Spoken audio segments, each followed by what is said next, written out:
बाळासाहेब, तुम्ही असंख्य लोकांची आयुष्य तुमच्या नेतृत्वाने उजळून टाकली, त्यांना मान मराठा दिलात, त्यांना संपत्ती त्यांच्याकडे आली, हक्क अधिकार आले. तुम्ही स्वतः तुमच्या आयुष्यामध्ये या सगळ्यामुळे आनंदी आहात का? ठीक आहे. हे बघा, माझं एक म्हणणं आहे, जे आपलं असताना ते आपल्याला मिळत असतं. माझ्या पत्नीला मी सांगितलंय की काही एखादी गोष्ट, माझ्या लहान मुलाला मी पहिल्यांदा सोन्याची अंगठी घेतली. पगार 600 रुपये होता, पण त्यामध्ये एवढी मागे नव्हती, खाऊन पिऊन सुखी होतो आम्ही.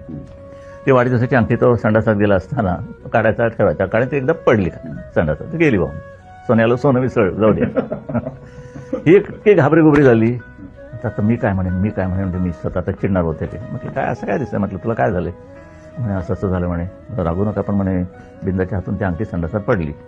मी सगळ्यांना सांगितलं, मागच्या टाक्या एवढे. म्हटलं काय करायचं तुला एवढं सगळं, गेली तर गेली. म्हटलं एक लक्षात घ्या, कुठच्याही वस्तूसाठी हळहळत बसू नकोस. जी वस्तू जेवढं आपल्या भोगाला मिळेल तेवढ्या पुरती ती आपल्याकडे राहणारच. आणि ज्या दिवशी ती गायब होईल त्याला तुमचं तो संपलेलं असतं, त्याच्यावरचा अधिकार. या प्रवृत्तीने म्हणजे डोक्याला त्रास नाही होणार आणि बीपी वाढणार नाही. निरीच्छ असं पण असतं. एकदम. म्हणून मी असं नेहमी म्हणतो, तिला ते वाटलं, आम्ही लावूनही ठेवलं होतं बाहेर, की गरिबीला विसरू नका आणि श्रीमंतीचा माज येऊ देऊ नका. हे माझं वाक्य आहे. गरिबीला विसरू नका, श्रीमंतीचा माज येऊ देऊ नका. आता आम्ही